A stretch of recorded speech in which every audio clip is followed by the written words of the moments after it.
Bonjour à tous, on va voir aujourd'hui comment améliorer son référencement naturel et plus précisément le maillage interne sur sa boutique PrestaShop 1.7. C'est parti!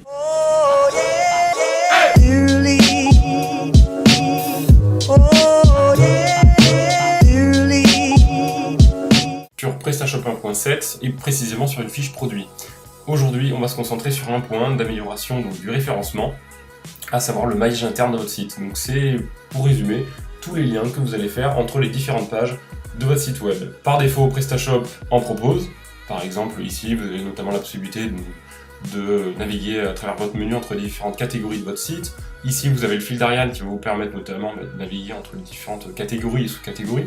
Si vous aviez des produits complémentaires, bandes croisées, accessoires, un produit de la même catégorie, vous auriez la possibilité de naviguer entre les produits. Ce qu'on va faire aujourd'hui, c'est on va essayer de mettre en place un lien qui va nous ramener à la catégorie par défaut du produit qu'on consulte avec une encre optimisée. Pour ce faire, donc on se positionne sur la fiche produit. Ici, donc dans mon thème, là on travaille sur le thème classique, on va aller dans Template, Catalogue, Product.tpl. Je vais me positionner, très simplement, on va se positionner au début de la section qui a l'ID Main. Cette section, elle se situe ici. Je vais me positionner juste après. Donc là, ce que je vais faire, je vais prendre un paragraphe, on va faire simple. Et je vais faire donc un lien. Ce lien, je vais lui mettre une encre, c'est-à-dire donc le texte sur lequel l'utilisateur va cliquer. Et donc ce texte, tout simplement, on va le faire pointer donc vers cette catégorie. Et on va donc le texte, on va ajouter, voir tous les autres produits. Alors évidemment là je le mets en français, mais je vous invite à le mettre en anglais et ensuite à faire vos traductions dans le back-office. Là c'est juste pour l'exemple, pour aller un peu plus vite. Hop, donc là je mets la traduction comme ça, on va pouvoir ensuite dans le back-office le modifier, donc voir tous les autres produits. Et alors là, ce qu'on voudrait rajouter évidemment, c'est le nom de la catégorie parent, à savoir homme. En revanche, ce que je veux c'est que ce soit dynamique. Donc là j'ajoute des bugs, j'enregistre, je rafraîchis ma page. Et ici, je vais aller voir ce que propose ma variable produit, donc product. On voit ici qu'on a l'ID. Où est-ce qu'il est?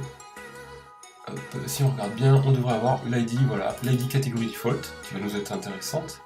Et on a également catégorie et catégorie name. Donc tout ça, ça va être intéressant, on va pouvoir l'utiliser. Je vais vous montrer comment.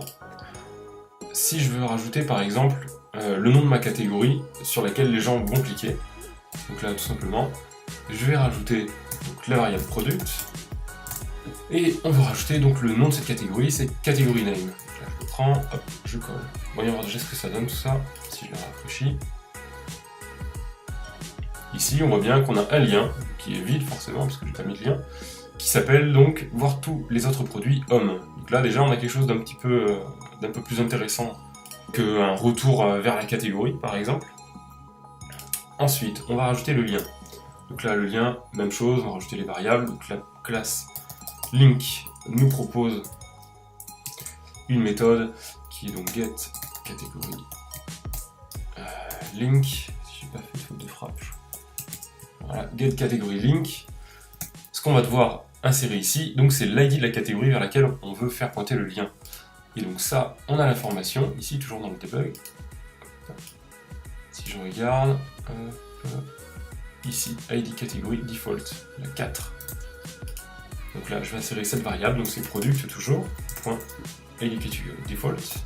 Et ensuite, pour compléter l'appel du lien, on va rajouter la réécriture. Donc là, product, et alors point, on va rajouter donc catégorie qui correspond à la réécriture du lien. Et vous voyez, on retrouve ici dans le debug catégorie. Ok. Et donc ça va donner la réécriture. Donc le lien, vous le voyez, si je survole homme, ici en bas à gauche de mon navigateur, on voit bien la réécriture c'est 4, homme. Ça devrait être pas mal. On va juste rajouter un petit paramètre. Je reviens sur ma fiche produit et quand je clique sur produit homme, effectivement, je reviens bien sur la catégorie homme. Donc ça c'est parfait, c'est ce qu'on veut. Maintenant, je vais optimiser l'encre du lien. Donc là j'ai mon texte, mais je ne veux que le lien soit seulement sur le nom de la catégorie. Donc tout simplement je vais sortir donc, le texte, voir tous les autres produits du lien, et donc ça devrait me donner ceci.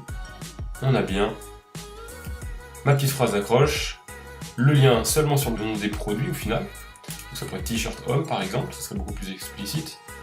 Et effectivement, ça pointe bien vers ma catégorie. Donc voilà, c'est une astuce assez simple à mettre en place qui va vous permettre d'optimiser votre référencement, votre maillage interne et surtout la manière dont les gens, vos utilisateurs, vont venir sur votre site et vont pouvoir naviguer de manière simple et efficace. J'espère que ça vous a plu. Je vous invite à laisser un like juste en dessous, vous abonner, à m'écrire un commentaire, j'y répondrai.